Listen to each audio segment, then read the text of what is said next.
শুভ সকাল বন্ধুরা, টুম্পা লাইফস্টাইল থেকে স্বাগত জানিয়ে নতুন একটা ব্লগ স্টার্ট করছি। তো দেখো, সকাল সকাল আমি ভাত বসিয়ে দিয়েছি আর এই দিকের গ্যাসটা জেলে নিলাম। তো এখানে বসিয়ে দেবো দুধটা। তো ভাত আর দুধ গরম বসিয়ে দিলাম।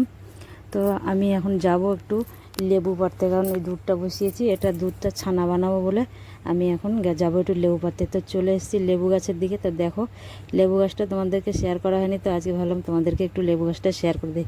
তো দেখতেই পাচ্ছ আমার লেবু গাছটা কত বড় একটা লেবু গাছ। তো এটা অনেক পুরনো লেবু গাছ। তা দেখো, লেবু ধরেছে অনেক।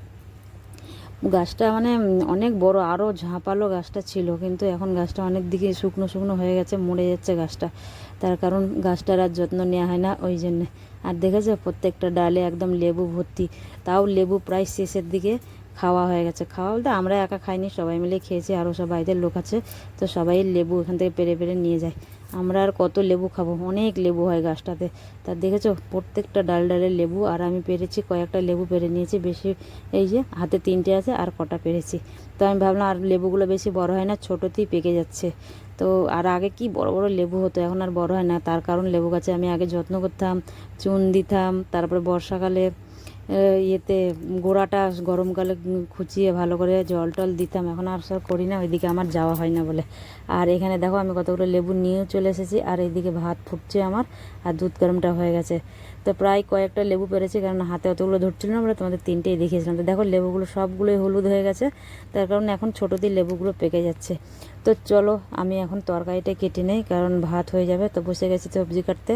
তো নিয়ে নিয়েছি একটা কাঁচা পেঁপে বড়, তো পেঁপেটা করব, পেঁপের তরকারি হবে। আর আরও কী কী সবজি আছে দেখি, তা সেই সব সবজিগুলো রান্না করব। তো পেঁপের তরকারিটা করছি, রাত্রে একটু রুটি দিয়ে খাওয়া হবে আর একটু ভাত দিয়েও খাওয়া হবে, ওই জন্য পেঁপের তরকারিটা করছি। তো চলো এখন আমি সবজিটা কেটে নিই, তারপরে তখন আবার আর তরকারিগুলো বসাতে লাগবো ওদিকটায়, কারণ দোকান যাওয়ার আছে, ওই জন্য তাড়াতাড়ি করে রান্নাবান্না কমপ্লিট করতে হবে আমার। তারপরে আরও ঘরের কাজকর্ম আছে, সেগুলোও সারতে হবে। তো পেঁপে কেটে নিয়ে চলে যাব উপরে গ্যাসের দিকটায়। তো দেখো পেঁপেটা অনেক বড়, অনেক সময় লাগছে কাটতে, আর আরও তো সবজি পড়েই আছে। তো কতক্ষণ ধরে কাটবো আমি জানি না। তো আস্তে আস্তে কাটছি, কারণ দুজন থাকলে একটু সুবিধা হয়, কেউ যদি তরকারি কাটে একজন রান্না বসায় তাহলে সুবিধা হয়। তো শাশুড়ি মা ছিল কতদিন, তো আমার খুব উপকার হচ্ছিলো, সুবিধাও হচ্ছিলো। তো চলে গেছে, এখন আমাকে একা একাই সব কিছু করতে হচ্ছে।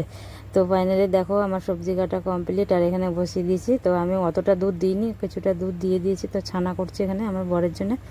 বরের জন্য না, আমরা সবাই মিলেই খেয়ে নিই, কারণ দুধটা খায় না, তো গ্যাস হয়ে বলে তো ছানাটাই খাই। আর ওকে ডাক্তারে বলেও দিয়েছে যে ছানা খেতে, তো ওই জন্য ছানাটা করে নিচ্ছি ওর জন্য, আর আমরা একটু একটু করে খেয়ে নিই। তো এই যে ছানা হয়ে গেছে আমার এখানে, তার জলটা ভালো করে গেলে নিচ্ছি। আর এটা আমি নিয়ে যাব, ও দোকানে গিয়েই খাবে, ওখানেই তো এখন সারাদিন থাকে, ওখানেই খায়। ছুটির দিন ছাড়া তো আমরা বাড়িতে থাকিও না। তো ওই জন্য আমি এখন সব খাবার করে নিয়ে একদম ভরে নিয়ে চলে যাই সারাদিনের মতো। তো ফাইনালি আমার ওটা হয়ে গেল। তো আমি একটু চা করে নিয়েছি, তো চা খাবো ছেলে আর আমি। তো 2 কাপ চা করে নিয়েছি দুজনের জন্য। তো এই যে লিকার চা, তো সকালবেলায় লিকার চা খাই, ছিল ঘরে দুধ, কিন্তু দুধ চা খাই না, দুধ চা খেলে প্রচণ্ড গ্যাস হয়, ওই জন্য দুধ চা খাওয়া বন্ধ করে দিয়েছি।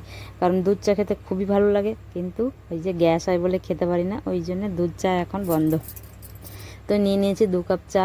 আর আমার ছেলে যাচ্ছে এখন এইদিকে বাথরুমে মুখ ধুতে। ওর চা যতক্ষণ না হয় ততক্ষণ ও মুখ ধুতে যায় না। তো ফাইনালি বসে গেছি দেখো বিস্কুট নিয়ে। তো ও বিস্কুট অনেকগুলো করেই বিস্কুট খায়, ওই জন্য বেশি করে বিস্কুট দিয়েছে। আমি 2টো কি 3টে খাই, আর ছেলে বসে বসে ছোটো ছোটো পার্লেজির প্যাকেটগুলো ও 2টো 3টে ওর লাগে, ও খায়। তো বিস্কুট খেতে ভালোবাসে। তো ফাইনালি আমার পুরো কাজ পুরো কমপ্লিট হয়ে গেছে। তো আমি এখন বেরোবো, দোকানে রান্না বান্না সব কাজ হয়ে গেছে। তো বেরোচ্ছি, প্রায় দেরি হয়ে গেছে, তো তাড়াহুড়ো করে কাজটা করলাম। তো এখন দেখো প্যাকেটে নিয়ে নিয়েছি, এখানে কিছু ফল আছে, একটা বেদানা, একটা আপেল, 2টো শসা, পেঁয়াজ, লঙ্কা, এগুলো আমি নিয়ে যাচ্ছি। কারণ পেঁয়াজ লঙ্কা আমাদের লাগে, শেষ যদি হয়ে যায় বলে আমি নিয়ে যাই। আর ফলটাও নিয়ে যাচ্ছি, ওটা দোকানেই খাওয়া হবে, কারণ সারাদিন তো আমরা ওখানেই থাকবো, ওই জন্য নিয়ে চলে যাই। তো ফাইনালি দেখো এগুলো আমি সব সাইকেলে তুলে দিচ্ছি। আর আমার এই যে দেখেছো, এই হচ্ছে আমার স্কুটি। মানে স্কুটি আছে, কিন্তু আমি স্কুটি থেকে আমার এইটাই খুব ভালো লাগে, কারণ আমার এই সাইকেল চালাতে খুব ভালো লাগে, ওই জন্য আমি সাইকেলে করে সবসময় যাতায়াত করি, কারণ স্কুটি আমি নিই না। তো ফাইনালি আমি ঘরে তালাটা দিয়ে দিচ্ছি, তালা দিয়ে এখন আমি বেরিয়ে পড়বো। তো চলো সারাদিনের মতো এখন যাচ্ছি, দেখা হবে আবার দোকানে গিয়ে।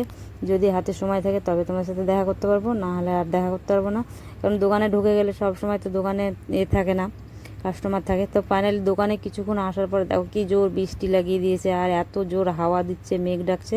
তো প্লাস্টিক আমাদের পুরো ওই সাইডটা ছিঁড়ে গেছে, আর আমার বর দেখো পুরো ভিজে ভিজে বাঁধছে, আর ও পুরো ভিজে গেছে, ওই সাইডটা পুরো আমাদের সব ভিজে গেছে, ছিঁড়ে গেছিলো। আর আমি এর পাশে একটা ছাতা ধরে চুপ করে দাঁড়িয়েছি, আর কোনো রকম এক হাতে মোবাইল ধরে একটু ভিডিও করছি। তো দেখো চারিদিকে এত জল জমে গেছে না, সত্যি কি বলবো। আজকে আমাদের সামনের ঘরটা একটু জল ঢুকে গেছিলো খানিকটা, কারণ আমি বাড়িতে ছিলাম না বলে ওটা তোমাদের দেখাতে পারিনি, আমি থাকলে নিশ্চয়ই তোমাদের দেখাতাম। আর আজকে দেখো বৃষ্টি কমে গেছে, তারপরে এখানে কত জল দেখো আমাদের দোকানের সামনে, অফিসের গেটের সামনে থেকে শুরু করে ওই দেখো ওই দিকটা অফিসের গেট, আর ওই দিক থেকে পুরোটাই আমাদের দিকটা পুরোটা এতটা জল জমে গেছে, দেখো মনে হচ্ছে বন্যা এসে গেছে, অনেক জল জমে গেছে। কিন্তু এই জলটা বেশিক্ষণ থাকবে না, 10 থেকে 15 মিনিটের মধ্যেই জলগুলো নেমে যাবে। তো দেখো এইখানের জন্য একটা লোকও আসতে পারছে না। আর ওই দিকটায় জল আছে একটু কম আছে, ওই দিকটায় বেশি থাকে না, এই দিকটা একটু নিচু, আর ড্রেনগুলো খুব একটা ভালো নেই, ওই জন্য এই দিকটায় জল জমে গেছে। এতদিন বৃষ্টি হয়েছে এত জল জমেনি, এইবার প্রথম জল জমলো মানে এই বর্ষাকালের মধ্যে। জানি না আরও কতদিন এরকম হবে। তো ফাইনালি দেখো আমি এখানে দোকানে কাজ করছি, আর আমার বর এখন ওদিকে এদিক ঘুরে ঘুরে ও ভিডিও করছে, তারপরে ড্রেনের মুখগুলোকে সব ছাড়িয়ে দিচ্ছে, যে ময়লাগুলো সব লেগে গেছে। তো ড্রেনের মুখগুলো ছাড়িয়ে দিলে তাড়াতাড়ি জলটা চলে যায়। তো দোকানে কিছু কাস্টমারও আছে, তো ওই জন্য আমি দোকানটা দেখছি, আর ও এদিকে দিকে এখন ঘুরছে। তো দেখো বৃষ্টি কমে গেছে, তো সেরকম রাস্তায় এখন লোকজন বেরোচ্ছে না, কারণ সব দাঁড়িয়ে আছে অফিসের ভেতরে। আর এই জলের জন্য কেউ আসতে পারছে না, জলে পা দিলে তো সবার জুতো ভিজে যাবে, সবাই মোজা জুতো পরে আছে অফিসের লোকজন, ওই জন্য সব খেতে আসতেও পারছে না। তো ফাইনালি সারাদিন দোকানে তো কেটে গেল। তো সন্ধ্যের সময় দেখো নিয়ে নিয়েছি, টিফিন করছি একটু। তো আমি নিয়ে নিয়েছি যে 2 পিস রুটি, তো একটু ডিম টোস্ট খাবো বলে, তো আমি জন্য বানাচ্ছি ডিম টোস্ট। এখানে দিয়ে দিয়েছি 2টো ডিম দিয়েছি, মানে ডবল ডিমের ডিম টোস্ট। তো আমার বর খেয়েছে বাটার টোস্ট, আর আমি খাবো ডিম টোস্ট। তো আমি ডিম টোস্টটা বানিয়ে নিচ্ছি। তো রুটি দিয়ে দিচ্ছি, এই যে 2 পিস রুটি আমাদের দিয়ে দিলাম, কারণ সারাদিন কাজ করেছি, তারপরে দুপুরে তো ভাত খেয়েছি, তারপরে এখন খিদে পেয়ে গেছে, এখন বাড়ি যাব, কখন আবার খাবার দাবার হবে, খাবো, তো একটু টিফিন করে নিই। তো 2 পিস দিয়ে ডিম টোস্টটা হয়ে গেছে দেখো। তো ভালোই হয়েছে ডিম টোস্টটা একদম। আর একটু লাইটটা কম এদিকে, ওই জন্য একটু অন্ধকার অন্ধকার টাইপের, কারণ আমাদের দোকানে এমনি লাইট নেই, আমরা রাস্তার আলোতেই সব কাজ করি। তো ফাইনালি আমার ডিম টোস্টটা কমপ্লিট হয়ে গেছে। তো দেখো কত সুন্দর একটা ডিম টোস্ট হয়ে গেছে। তো নিয়ে নিয়েছি একটু পাশে সস আর ডিম টোস্ট, তার ডিম টোস্ট খাচ্ছি, আর এদিকে বসে আছি। আর আমার বর দেখো এদিকে দোকান গোছাচ্ছে। তো আজকের মতো দোকানদারি শেষ, আবার দেখা যাবে কালকে দোকানে। তো যাই হোক, ভিডিওটা যদি ভালো লেগে থাকে তো একটা লাইক কমেন্ট শেয়ার করে দাও, যারা চ্যানেলে নতুন আছে তারা চ্যানেলটা সাবস্ক্রাইব